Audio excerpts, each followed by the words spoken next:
Alright, wow. I think, are we ready to get going, Ready? man? Yeah. Let's start with our first one. A few more people coming in. All right, excellent. Well, welcome friends to the Disney California Adventure Food and Wine Opening Day. My name is Cory. I'm a bartender mixologist here at the resort. If you can't tell by my costume, I am representing Lamplight Lounge today.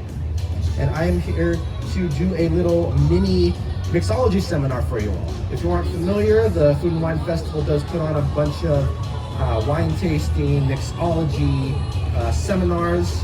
And we're just going to do a little miniature one for you today. And I will be making the watermelon cucumber mojito. This same drink is being passed around. I see some of you already have it. Excellent. I hope it's tasting good. Excellent. Yes, I'll be showing you how to make that particular cocktail today. Do we know what makes a regular mojito? Tequila. Shout out to tequila. No. Vodka, gin, Nice try. brandy, whiskey. Alcohol. You're correct. You're getting close. Traditional mojito originates in Havana, Cuba. And it's made with white rum, lime juice, mint, topped with soda water, and a sugar, usually a simple syrup or a sugarcane juice. But we're doing our own little twist on it today. What we have for you today, the watermelon cucumber, is inspired by the flavors of California's famous street fruit carts. If you've ever seen those on the corner. So you're going to be getting the wonderful, refreshing flavors of watermelon and cucumber, as well as a little bit of that chili and spice from our friends at Tajin here. And we'll get to that. So to build a drink, I have, of course, my wonderful bartender's tools over here. Most important of which is going to be our mixing tin. This particular style with the two differently sized cups is known as a Boston shaker usually. You'll see other varieties with like maybe the little top and the built-in strainer. They all function basically the same. So we're going to start by adding some fresh ice to our mixing tin. Now who knows why we shake a drink with ice? To cool it down, to chill it, yes. Also to dilute the drink. I know that might not be what some of you want, but traditionally a good cocktail should at least contain 1 part water, okay? I'm just putting that out there. You don't have to listen to me. All right, and then the other tool we're gonna need is our little measuring device. This is called a jigger. Variety of styles, variety of designs, but they all function the same. It's how we measure our alcohol. All right, so we're gonna start off with fresh lime juice. Now, for the freshest lime juice, you would of course be using fresh limes and probably a hand juicer or something like this. Unfortunately, that is a little time consuming for this demonstration, so I'll be using lime juice in a bottle. Promise you it's the same flavor-wise. I'm gonna start with 3/4 of an ounce of lime juice, just right into our mixing tin. I'm gonna follow that up with watermelon syrup. We're using Monin syrup today, but if you're trying to do this at home, you can make your own simple syrups and just flavor them however you like. Watermelon syrup, this is gonna be 1/2 ounce as well, or 1/2 ounce. Sorry. Gonna follow that up with our cucumber syrup. Cucumber also very refreshing, great for hot days. And of course you'll find that in those little fruit cups you can get at the fruit carts. Very nice flavor. And then of course, we've got our mojito. This is the mojito mix syrup. This is gonna take the place of fresh mint and sugar in our mojito. So you get the wonderful flavors of that in the drink as well. That does save me a bit of arm strength, so I'm not muddling a handful of mint every time I do this. All right, and of course onto the main feature, the alcohol. So for this we're using watermelon schnapps. That one's gonna be 3/4 of an ounce. Just right in there. And then our white rum, this is gonna be Flor de Caña. Now this is a wonderful rum. They're actually sustainable and very environmental friendly. So please look them up if you get a chance. This is gonna be 1.25 ounces.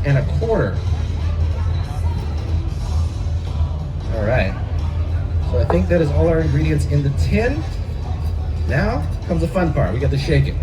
So the way you use this, if you're doing this at home, you're gonna take your little one, place it inside the big one, give it a little smack, make sure it seats and seals. You're gonna know really quickly if you did not do this right. You're also gonna know too if this gets, you're in the splash zone. Did I mention that? Okay. Anyway, to shake this properly, you're gonna use one hand gripping the two together. Another hand on the bottom just to help stabilize.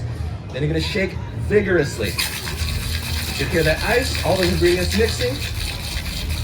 Now, despite what you may have seen, a good cocktail shake should take about 20 seconds, if not more. You want all those ingredients to mesh. You gotta get that water dilution.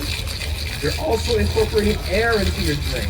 So anything with a thicker ingredient like these syrups is gonna wind up getting a little frothy, getting a little oxygenated, makes for much better mouthfeel. Now comes the fun part, disconnecting these. This is the part where you might need a little bit of elbow strength or experience. There we go. Usually a good twist and it should come apart. Now that we've done that, we're gonna grab another tool, our wonderful strainer. Now these come in a lot of different designs, a lot of bells and whistles, but they all function the same. They go right into the big mixing tin. You're gonna grip it kind of like a baseball. You got one finger up here. Usually there's a little rest or something.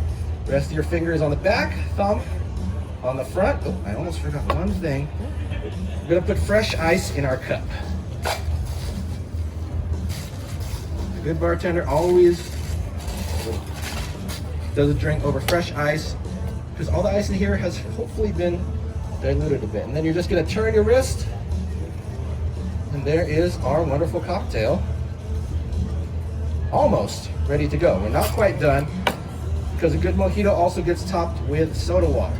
We'll be using Topo Chico for this. Feel free to use whatever you have available. Now I get to show off something only bartenders know. Does anyone know why this spoon, a bartender spoon, has the little grooves in it? Yes. You do? It's carbonation. Yes. Oh my God. I have hardly ever met anyone outside the industry who knows that. Yes. Here is the cool little trick you can do with a bar spoon. You put the bar spoon in your drink. You're gonna take your carbonated beverage, soda water, soda, what have you, whatever you're topping with. And if you pour down that spoon, this is actually gonna keep it from bubbling up too terribly and getting everywhere. It actually helps with the carbonation so it doesn't bubble over, I guess is what usually happens. And we're almost done now because a good drink also gets garnished. And if you picked that one up already, you know what comes on this. It's gonna be a watermelon spear. And this is where those chili flavors come in. We'll be using tahini. Now this is actually a new item. It's called tahini twist. It's still got wonderful flavors of tahini you might be familiar with, but this one is a little more sweet. Now I'm just gonna dust this lightly with the tahini twist. If you just set it in there. Ladies and gentlemen, we just made the watermelon cucumber mojito. Thank you. Now, if I didn't, find one on the tray, not this one. Now, if you're interested, this is going to be sold at the Food and Wine Festival at the Earth Eats Marketplace. That is where you can find this drink. Although we do have a variety of other food and wine offerings all throughout the resort, at our restaurants, Lamplight Lounge in particular. Feel free to check them out. Feel free to take some pictures. I will be moving the drink over to one of these pedestals over here, get you that nice background of this wonderful fruit preparation our chefs have done. If you have any questions about food and wine, about bartending, about alcohol, about anything going on, please feel free to ask me. Otherwise, enjoy the event, folks. Thank you. Thank you.